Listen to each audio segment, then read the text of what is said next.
ಕನ್ಯಾ ರಾಶಿಯವರ 9ನೇ ತಿಂಗಳು ಸೆಪ್ಟೆಂಬರ್ ತಿಂಗಳ ಮಾಸ ಭವಿಷ್ಯ ಹೇಗಪ್ಪ ಇದೆ ಅಂತಂದ್ರೆ, ನಿಮ್ಗೆ ರಾಶ್ಯಾಧಿಪತಿ ಬುಧ ಗ್ರಹ ಬಂದು 12ನೇ ಮನೆಯಲ್ಲಿ ಇರ್ತಾನೆ. ಆದ್ರೆ ಏನಪ್ಪಾ ಅಂದ್ರೆ 7ನೇ ತಾರೀಕು ನಂತರ ನಿಮ್ಮ ರಾಶಿಗೆ ಬರ್ತಾನೆ, ಕನ್ಯಾ ರಾಶಿಗೆ ಬರ್ತಾನೆ.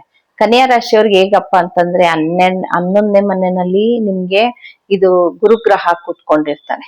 ರಾಶಿಗೆ ಇದು ಬುಧ ಗ್ರಹ ಬರ್ತಾನೆ. ಕುಟುಂಬದಲ್ಲಿ 2ನೇ ಮನೆಗೆ ಶುಕ್ರ ಗ್ರಹ ಬರ್ತಾನೆ.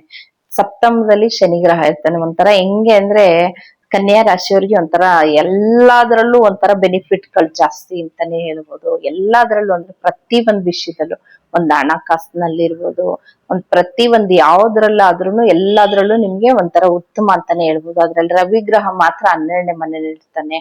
ಆದ್ರೆ 17ನೇ ತಾರೀಕು ನಂತರ ರವಿ ಗ್ರಹನ 12ನೇ ಮನೆ ಅಧಿಪತಿ ನಿಮ್ಮ ರಾಶಿಗೆ ಬರ್ತಾನೆ. ಏನಪ್ಪಾ ಅಂತಂದ್ರೆ ನಿಮ್ಗೆ 4ನೇ ಮನೆ ಅಧಿಪತಿ ಬಂದು ಗುರುಗ್ರಹ ಬಂದು 11ನೇ ಮನೆಯಲ್ಲಿದ್ದಾಗ ಏನಾದ್ರೂ ಒಂದು ವಾಹನ ಪರ್ಚೇಸ್ ಮಾಡ್ಬೇಕು, ಅಥವಾ ಒಂದು ಭೂಮಿ ಖರೀದಿ ಮಾಡ್ಬೇಕು, ಮನೆ ಬದಲಾವಣೆ ಮಾಡ್ಬೇಕು, ಈ ತರ ಎಲ್ಲ ಅಂತ ಇರೋದು ಸಹಜ ಅಂತಾನೆ ಹೇಳ್ತೀನಿ. ಈ ತರ ಅದ್ರಲ್ಲಿ 3ನೇ ಮನೆ ಅಧಿಪತಿ ಕುಜಗ್ರಹ ಬಂದು 10ನೇ ಮನೆಯಲ್ಲಿ ಕೂತ್ಕೊಂಡಾಗ ಏನಾದ್ರೂ ಮಾರ್ಬೇಕು, ನಿಮ್ದೇನೋ ಒಂದು ಪ್ರಾಪರ್ಟಿ ಮಾರ್ಬೇಕು ಅಂತಂದ್ರೆ ಇದು ಒಳ್ಳೆ ರೈಟ್ ಟೈಮ್ ಅಂತಾನೆ ಹೇಳ್ತೀನಿ. ಯಾಕೆಂದ್ರೆ ಒಂಥರ ಲಾಭನೇ ಬರುತ್ತೆ ನಿಮ್ಗೆ. ಕುಜ ದಶ ಭುಕ್ತಿ ಏನಾದ್ರು ನಡೀತಾ ಇತ್ತು, 3ನೇ ಮನೆ ಅಧಿಪತಿ 10ನೇ ಮನೆಯಲ್ಲಿದ್ದಾಗ ಒಂದ್ ಸ್ವಲ್ಪ ಲಾಭ ಜಾಸ್ತಿ ಬರೋಂಥದ್ದು ಜಾಸ್ತಿ ಇರುತ್ತೆ ನಿಮ್ಗೆ. ಈ ಟೈಮಲ್ಲಿ ನೋಡ್ಕೊಂಡು ಇದ್ ಮಾಡಿ. ಅದ್ರಲ್ಲಿ ರಾಹು ದಶಾಭುಕ್ತಿ ಏನಾದ್ರು ನಡೀತಾ ಇತ್ತು ಅಂತಂದ್ರೆ 6ನೇ ಮನೆಯಲ್ಲಿ ರಾಹು ಇರೋದ್ರಿಂದ ಸ್ವಲ್ಪ ಏನಪ್ಪಾ ಅಂತಂದ್ರೆ ನೀವು ಮಾತಾಡ್ಬೇಕಾದ್ರೆ ಹುಷಾರಾಗಿ ಮಾತಾಡೋದು ಉತ್ತಮ ಅಂತ ಹೇಳ್ತೀನಿ.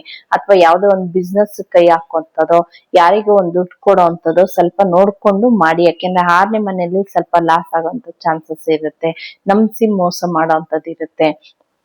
ಇನ್ನೇನಪ್ಪಾ ಅಂತಂದ್ರೆ ನಿಮ್ಗೆ ಸಪ್ತಮದಲ್ಲಿ 7ನೇ ಮನೆಯಲ್ಲಿ ಶನಿ ಗ್ರಹ ಇರೋದ್ರಿಂದ ದಶಭುಕ್ತಿ ರನ್ ಆಗ್ತಾ ಇದ್ರು ಕೂಡ, ರನ್ ಆಗ್ತಾ ಇಲ್ಲ ಅಂದ್ರೂ ನಿಮ್ಗೆ ಪಾರ್ಟ್ನರ್ ಇಂದ ಯಥೇಚ್ಛವಾಗಿ ದುಡ್ಡುಗಳು ಬರ್ತಾ ಇರುತ್ತೆ. ಅದ್ರಲ್ಲಿ ಯಾವುದೇ ರೀತಿಯಾದ ಕುಂಠಿತ ಇರಲ್ಲ ನಿಮ್ಗೆ.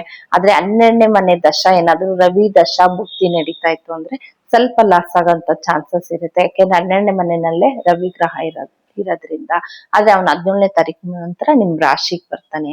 ಆದ್ರೆ 12ನೇ ಮನೆಯಲ್ಲಿ ಕೇತು ಗ್ರಹನು ಇದ್ದಾನೆ. ನಿಮ್ಗೆ ರಾಹು ದಶ ಕೇತು ದಶಾಭುಕ್ತಿ ಏನಾದ್ರು ನಡೀತಾ ಇತ್ತು ಅಂದ್ರೆ, ಏನೇ 11ನೇ ಮನೆಯಲ್ಲಿ ಗುರುಗ್ರಹ ಕೂತ್ಕೊಂಡ್ರು ನಿಮ್ ಫೈನಾನ್ಷಿಯಲಿ ಸ್ವಲ್ಪ ಸ್ಟ್ರಕ್ ಆಗ್ತೀರಾ, ಒಂದ್ ಕೆಲ್ಸದಲ್ಲಿ ಬಿಸ್ನೆಸ್ ಅಲ್ಲಿ ಲಾಸ್ ಆಗುವಂಥದ್ದು ಈ ತರ. ಯಾಕೆಂದ್ರೆ 12ನೇ ಮನೆನೂ ನೋಡ್ಬೇಕು. ಬರೀ 11ನೇ ಮನೆಯಲ್ಲಿ ಗ್ರಹ ಕೂತ್ಕೊಂಡು ದಶಾಭುಕ್ತಿ ನಡೀತಾ ಇದ್ರೆ ನಿಮ್ಗೆ ಎಲ್ಲಾ ರೀತಿಯಾದ ಒಳ್ಳೆ ಫಲಗಳು ಸಿಗುತ್ತೆ.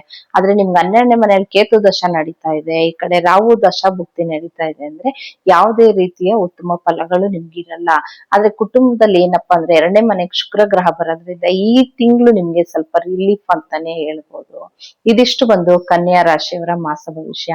ನೀವೇನಪ್ಪ ಪರಿಹಾರ ಮಾಡ್ಕೊಬೇಕಾಗತ್ತೆ ಕನ್ಯಾ ರಾಶಿಯವರು ಅಂದ್ರೆ, ಅತಿ ಹೆಚ್ಚು ನೀವು ಕೂಡ ವಿನಾಯಕನ ಆರಾಧನೆ ಮಾಡೋದು ಉತ್ತಮ ಅಂತಾನೆ ಹೇಳ್ತೀನಿ.